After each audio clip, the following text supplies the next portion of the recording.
The compound was always alive, even without children running around. Doors opened and closed, buckets scraped the ground, voices travelled easily from one room to another. In a face-me-I-slap-you house, nothing stayed private for long. Amara had learned to live with that.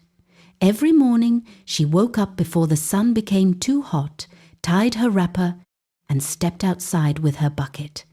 She kept to herself, did her chores, and avoided unnecessary conversations. But no matter how quiet she tried to be, someone always found a way to drag her into attention. Most times it was Kunle's wife.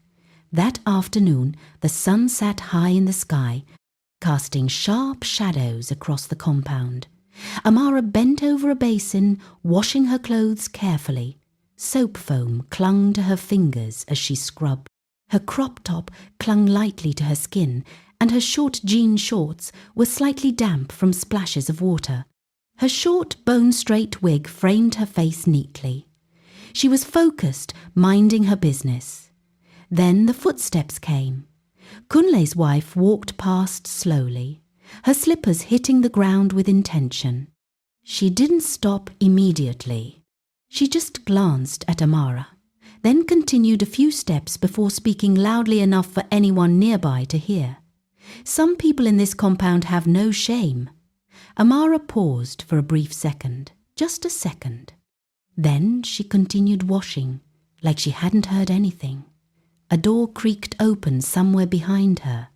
Another voice whispered quietly, but not quietly enough.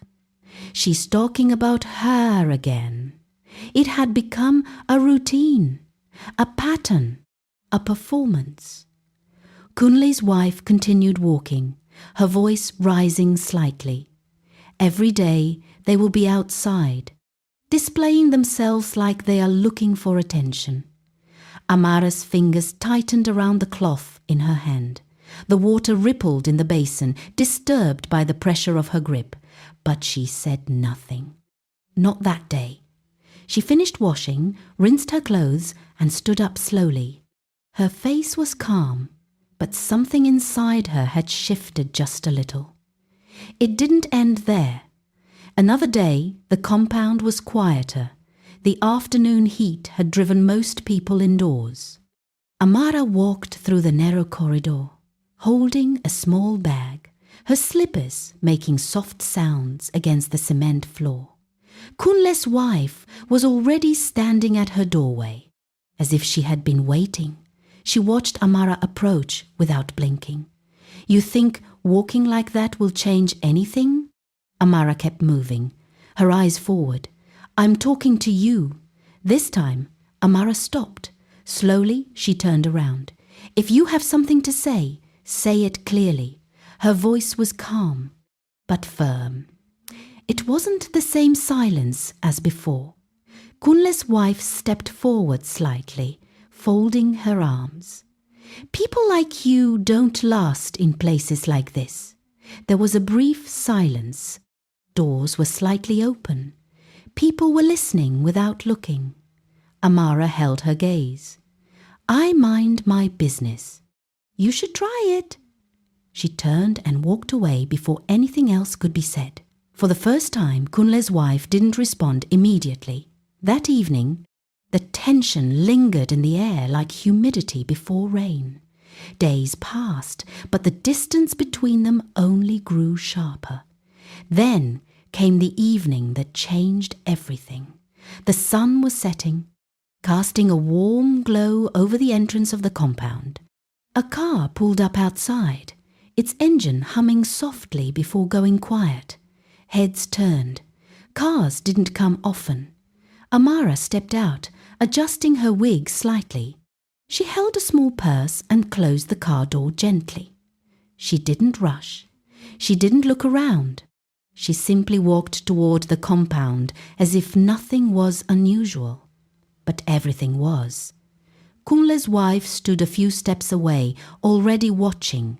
"So now cars are dropping you?" Her voice cut through the air. Amara slowed down, then stopped. "Keep it up." Everybody is watching. There were people nearby now pretending to be busy. Amara turned slowly.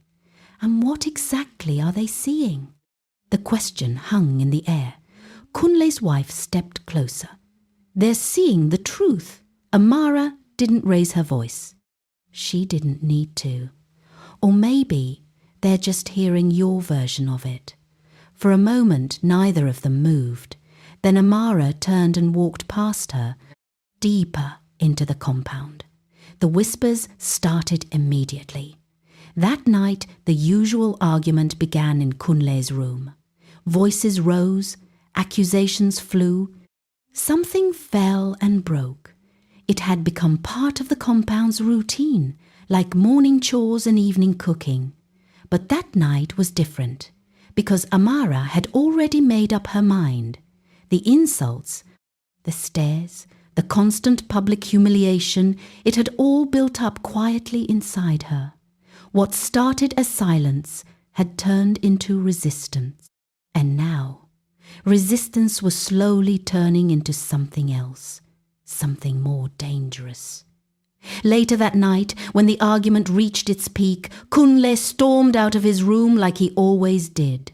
His face was tight with frustration, his breathing uneven. The corridor was dim. He walked without direction at first, then slowed down. Amara's door was slightly open. He noticed. He hesitated. Then he stepped inside. That single decision didn't stay hidden for long. In a compound like that, nothing ever did. At first, it was just suspicion. Glances, whispers, people noticing patterns. Who entered where? Who stayed too long? Who avoided eye contact? Then came the day everything exploded. The clothesline stretched across the compound, filled with freshly washed clothes swaying lightly in the breeze. Amara was there again, spreading her clothes neatly, adjusting each one with care. Kunle's wife appeared suddenly. Without a word, she began pulling the clothes down. Amara reacted instantly, grabbing her hand.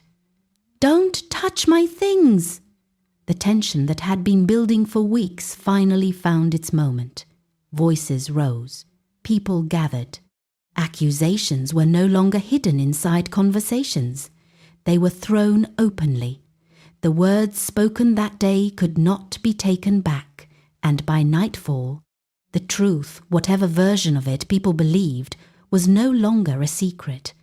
When the door finally opened and people saw Kunle inside Amara's room, the compound went silent for a brief moment before erupting into noise.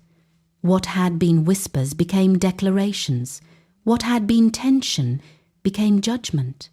What had been private, even if only barely, became public. The next morning felt different. People still moved around. Water still flowed. Doors still opened and closed. But something had changed. The way people looked at Amara, the way they spoke around her, the space she once occupied comfortably now felt smaller. Kunle's wife packed her things quietly. There were no more loud arguments, just a heavy silence. When she walked past Amara for the last time, she didn't shout, she didn't insult. She simply looked at her and said that some actions don't end when the moment is over. They stay and they change things permanently. Then she left. Kunle remained. But what was left between him and Amara no longer felt like anything worth holding on to. What had started as a reaction had turned into something else entirely. And in the middle of the compound, surrounded by voices, movement, and life, Amara finally understood something she hadn't seen clearly before. In a place where everyone sees everything, nothing truly belongs to you, not even your decisions, because once they happen, they stop being yours alone. They become part of the noise.